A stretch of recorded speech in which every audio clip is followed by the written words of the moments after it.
오늘은 신명기 개관과 구조라는 주제로 좀 나누고자 합니다.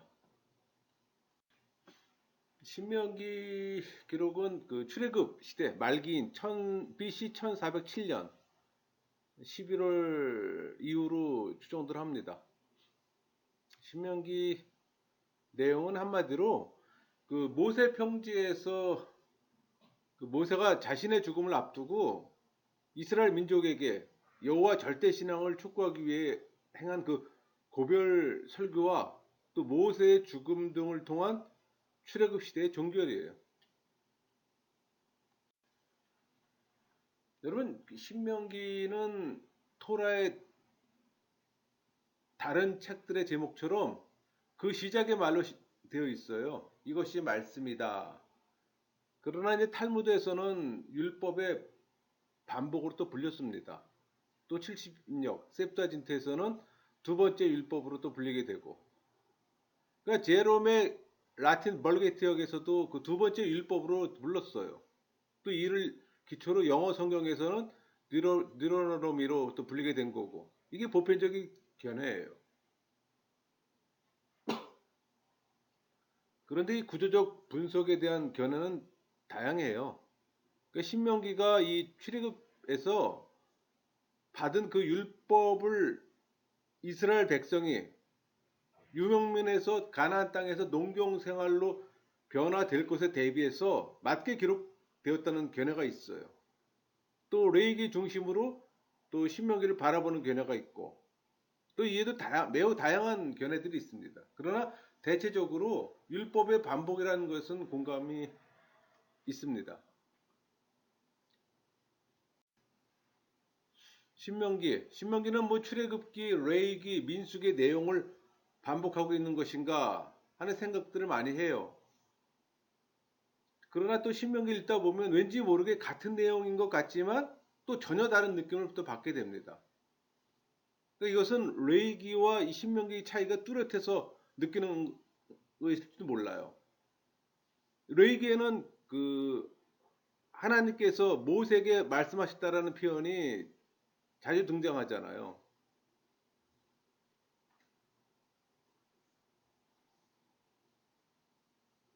그 하신 말씀을 또 기록한 것이 또 중심 요소입니다. 그런데 이 신명기를 보면은 하나님께서 모세에게 말씀하셨다 대신에 모세가 백성들에게 말했다라고 하는 표현들이 눈에 띄게 됩니다. 뭐 자주 나오는 표현이 뭐 설명하다, 뭐 가르침, 명령하는 말, 들으라 이런 형태로 자주 또 표현되기도 했어요. 여러분 신명기는 모세오경의 마지막 책이잖아요. 그래서 모세오경 전체를 마무리하는 위치에 있습니다. 그래서 우리가 신명기를 이해하기 위해서는 모세오경 전체 문맥을 또 파악해야 할 필요가 있어요. 또 모세오경은 모세가 한 자연으로서 자신의 죽음이 임박해 필생의 사역으로 남긴 기록이잖아요.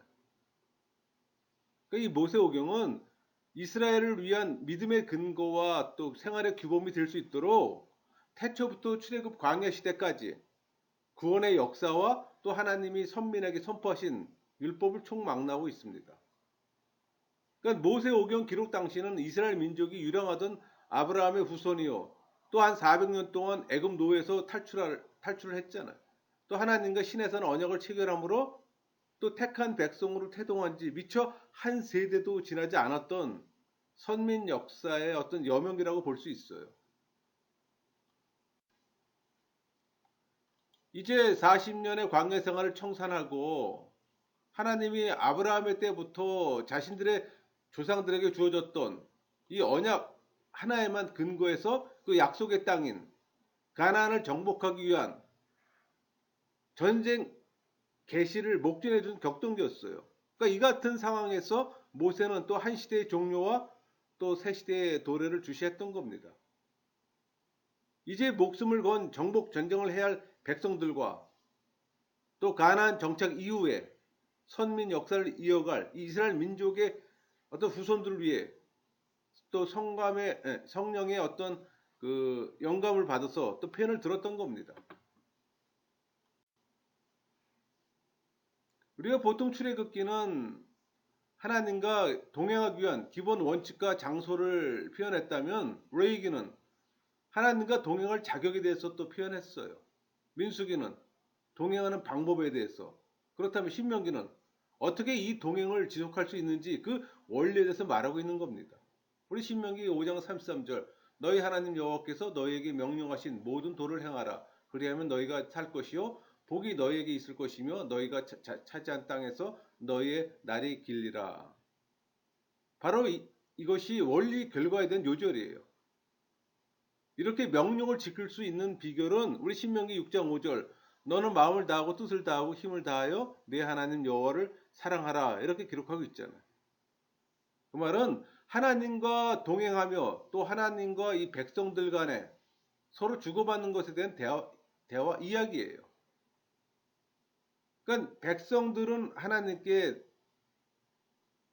순종을 또 하나님은 백성에게 또 복을 주세요. 그러면 하나님 나라의 백성들끼리는 어떻게 살아갈까요? 그게 또 핵심이 되는 겁니다. 근데 그거의 답은 내 이웃을 내 몸과 같이 사랑하랍니다. 그걸 상세하게 예를 든 게 그 14장부터 26장까지예요. 아주 길게 걸쳐 설명하고 있는 겁니다. 길게 설명하지만 실질적으로 핵심은 하나예요. 내 이웃을 내 몸과 같이 사랑하라. 이것이 바로 하나님과의 동행의 원리입니다.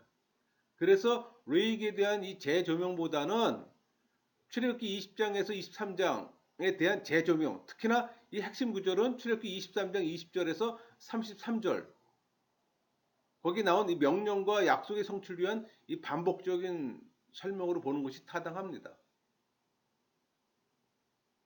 여기 왼쪽에 지금 성경장이 그대로 돼 있죠. 여기 보면은 상당 제목이 작은 소제목이 있네요. 언약의 땅에서 준수해야 할 것하고 언급돼 있잖아요. 그러니까 출애굽기 23장 20절에서 이 33절을 주제로 이 가나안 땅에서 행동 광령이에요. 거기에 대한 강해 설교라고 이해하는 것이 타당합니다.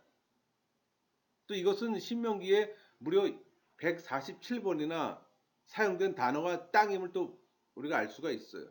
그러니까 약속의 땅에서의 삶에 대해서 기록하고 있는 겁니다. 여러분 신명기는 모세의 설교예요. 모세는 광야 40년 차 마지막 11월 1일 그 아론이 호르산에서 죽잖아요. 정확히 6개월 후에 설교를 시작합니다. 그러니까 11월 1일은 월삭일이잖아요. 매달 첫날을 월삭이라 그러잖아요. 그러니까 매월 초하루 제사가 있는 날입니다. 그러니까 당시 이스라엘은 해질 무렵이 하루의 시작이므로 모세의 1차 설교는 저녁에 있을 가능성이 커요. 그리고 아침이 되어 다시 온 이스라엘 불러 2차 설교를 한 걸로 추정합니다. 그러니까 왜냐하면은 2차 설교로 이 구별되는 5장 1절에서 사람들을 불러 모았기 때문에 우리 신명기 5장 1절 모세가 온 이스라엘을 불러 그들에게 이르되 이렇게 언급되어 있어요.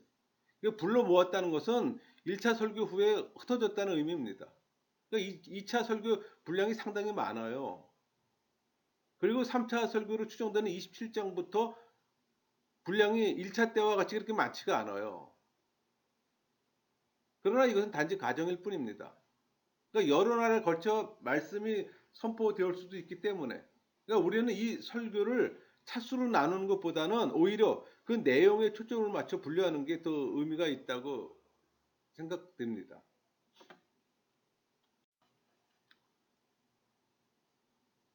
사실 1장에서 4장까지는 설교 도입 부분입니다.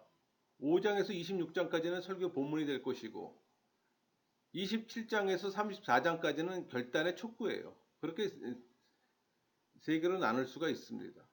그래도 이 본문을 다시 율법을 준수하는 방법에 대해서는 5장에서 8장까지 기록합니다. 그리고 여호와를 어떻게 사랑해야 하는지에 대해서는 9장에서 13장까지 그리고 이웃 사랑에 대한 것을 14장에서 26장까지 기록하고 있어요. 그러니까 이런 구도로 볼 때 신명기는 단순히 앞선 어떤 모세 오경의 내용을 반복하기보다는 하나님이 이끄시는 공동체를 유지해 나가는 원리에 대해서 이야기하고 있는 거예요. 그러니까 율법의 이 핵심인 하나님을 사랑하는 것과 또 이웃 사랑에 초점을 맞춰져 있어요. 특히 이웃사랑에 대해 아주 구체적으로 언급합니다.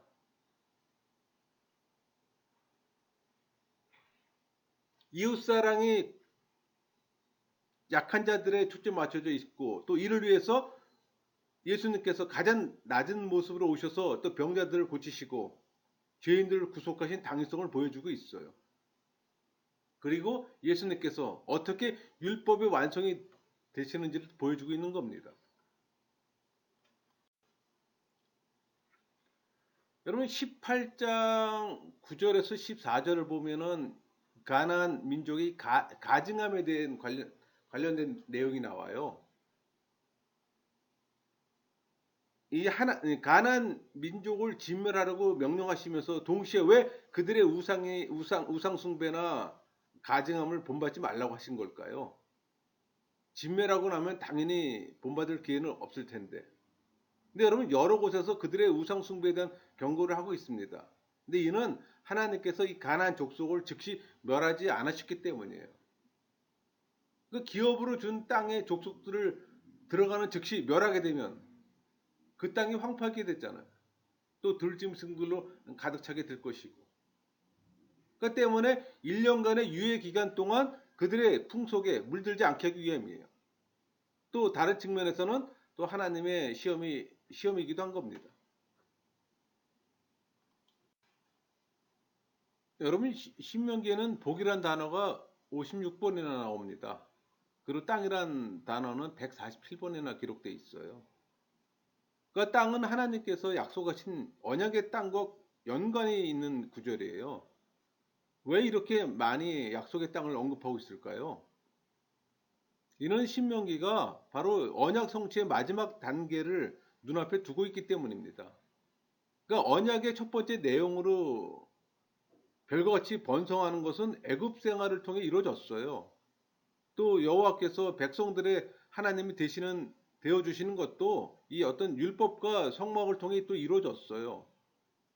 이제 약속한 땅을 정복하기만 하면 모든 언약이 이루어지는 시점이기 때문에 이 언약의 땅에 들어가서 어떻게 해야 하는지에 대해서 많이 언급하고 있는 겁니다.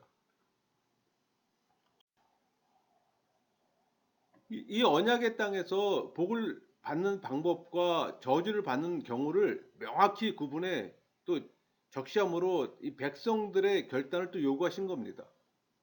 다시 말하면 이제 하나님께서 이 약속하신 것을 모두 준비하셨고 또 그것을 누리느냐 누리지 못하느냐 하는 이 결단과 실행을 백성들에게 남겨놓으신 겁니다.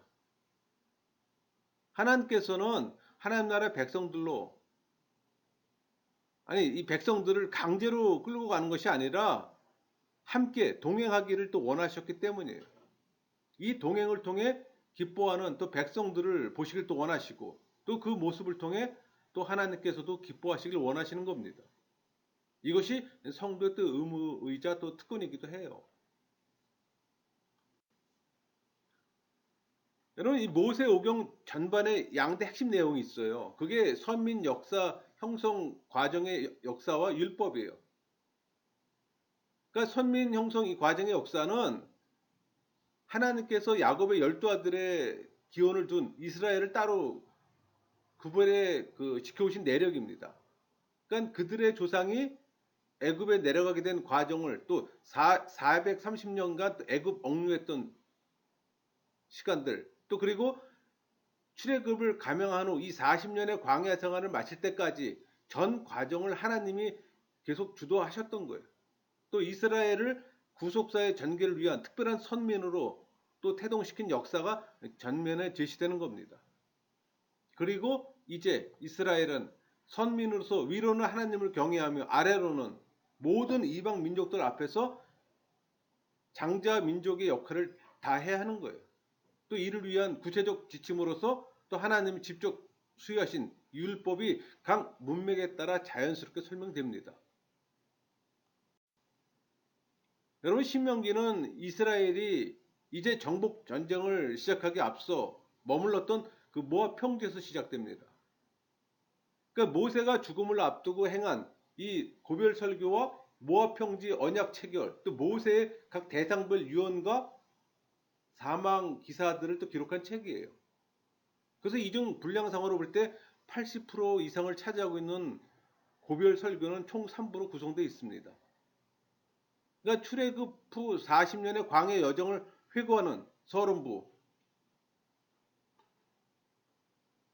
그리고 여호와 자신과 그분의 율법에 대한 순종을 그야말로 거듭해 집중 촉구하는 결론부,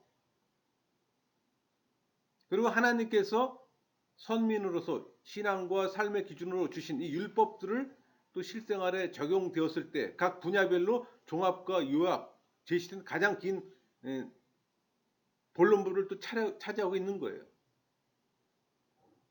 또 출애굽 후에 여러 기회를 통해 수여된 이 율법들이 최종적으로 망라돼 실생활에 관련된 분야별로 또 분류 제시되고 있는 겁니다.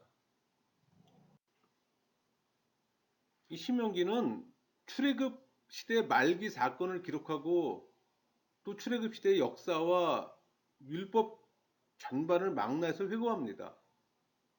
또 동시에 가나안 정착 이후라는 미래적 상황을 또 전제하고 또 율법의 본질과 바른 적용까지 강론하고 있다는 점에서 그야말로 모세 오경을 완성하는 책이라고 볼 수 있어요. 이 신명기에서 각종 율법들의 구체적 제시와 함께 전편에 걸쳐서 거듭 강조되는 단어가 있어요. 기억하라의 remember입니다. 또 순종하라의 obey. 그 신종 국가 설립을 중심으로 창조부터 출애굽까지 역사와 또 율법 수요를 보도하는 이 모세 오경의 마지막 결론은 결국 하나님 말씀을 늘 기억하며 순종하라는 것을 또 강력히 시사합니다. 그러니까 예수님께서도 훗날 여호와 하나님에 대한 절대 순종을 가장 집중적으로 또 다중적으로 강조하는 신명기를 그 어떤 구약책들보다 특별히 사랑하셨어요. 그래서 특히 원수 마귀 사단들을 물리치실 때 이 신명기를 또 인용하심으로 또 승리하셨습니다. 그게 우리 마태복음, 누가복음 언급돼 있잖아요. 그 신명기하고 같이 한번 비교해 보세요. 그 하단에 있는 표시해 놨으니까. 여러분 신명기 내용을 구조로 보면은 크게 두 부분으로 나눌 수가 있어요. 그러니까 1장부터 30장까지 전반부는 모세가 자신의 그 죽음을 앞두고 행한 고별 설교를 기록한 겁니다. 반면에 31장에서 40장 이 후반부는 출애굽 시대를 마감하는 모세의 사망 관련 기사예요. 그러니까 전반부의 모세 고별 설교 부분을 연구할 때 중요한 사실이 있어요. 그러니까 모세가 출애굽 신세대에 행한 이 설교 기록이지만 모세가 행한 여러 편들의 어떤 설교들을 직접 그대로 옮겨 적은 것은 아니라는 겁니다. 이 전반부는 모세가 이 모압 평지에서 고별 설교를 행하고 난 후에 이를 영원한 기록으로 남기기 위해서 다시 체계적으로 재요약 정리해서 한 편의 설교 형식으로 보존된 것이라는 사실이에요. 그러니까 대부분의 연구자들이 주의를 기울이지 않고 설교 부분을 3차에 걸쳐 모세가 행한 세 설교들의 기록이라고 보통 생각합니다. 그러나 엄밀히 말하면 모세가 수차례에 걸쳐서 다양한 상황에서 행한 그 설교들을 총망라해 3부의 어떤 연속 설교 형태로 재구성해서 기록을 남긴 거예요. 따라서 신명기 이 고별 설교 부분은 3부작으로 구성된 하나의 장편 고별 설교 모음집으로 이해하는 것이 더 정확해요. 실제로 이 3부 각각의 설교들 내용을 보면은 서로 독립된 세 편의 어떤 설교라기보다는 각각 출애굽 구원 역사의 회고, 뭐 하나님의 주신 어떤 각종 율법의 자유역 정리, 또 미래 순종 촉구 등 이 고유의 또 강조점을 갖고 있어요. 또 넓은 관점에서는 서론, 본론, 결론식으로 또 상호 연결돼 또 선민의 삶의 지침이 되기도 합니다. 그러니까 하나님이 제정하신 율법의 체계적 정리와 이 철저한 순종 촉구라는 이 신명기 고별 설교의 양대 기본 명제를 완성하고 있는 거예요. 이를 표로 나타내면 지금 나와 있는 표입니다. 그러니까 모세 고별 설교는 기본 내용을 달리하면서 3부 각각에서 여호와 자신과 그분의 율법에 대한 순종을 거듭 촉구하는 특징을 또 공유하고 있어요.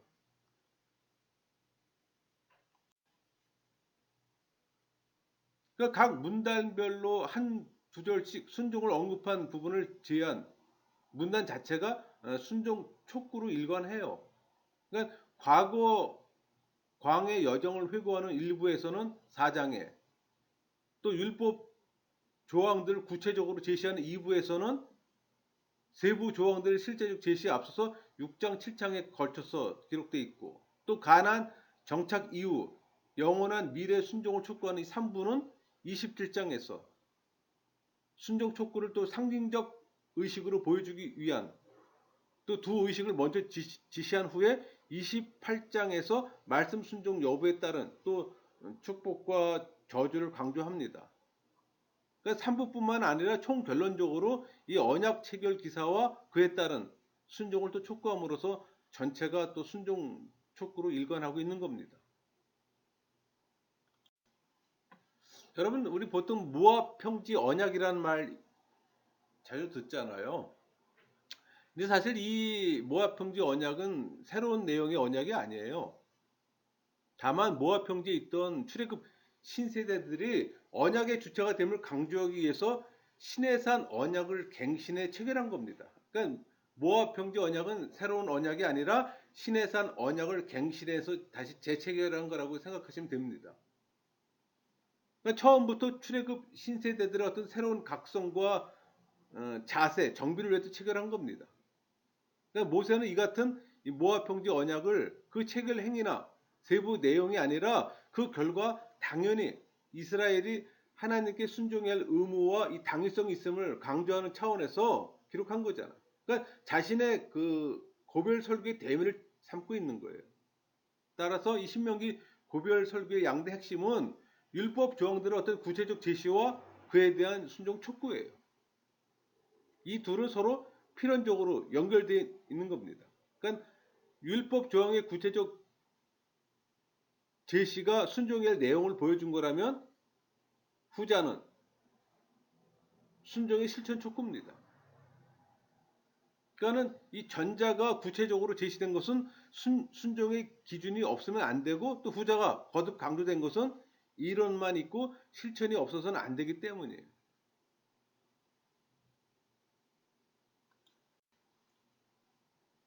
이 신명기 주요 내용이 그 여호와의 말씀, 곧 율법임을 또 암시하고 있잖아요. 그러니까 1장에서 30장까지 이 신명기 대부분을 차지하는 이 전반부 중에서도 그 본론은 역시 그 여호와 율법을 각 분야별로 분류 요약한 4장 4절에서 44절에서 26장까지예요.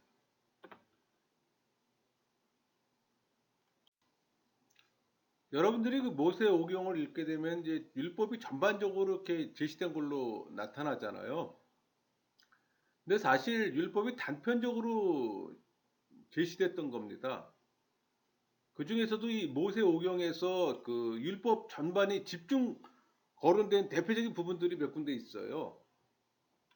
그게 이제 출애굽기에서 시내산 언약의 조건 형식으로 이 전반적 기본 율법이 가장 처음으로 수여됐던 것이 출애굽기 20장에서 23장까지입니다.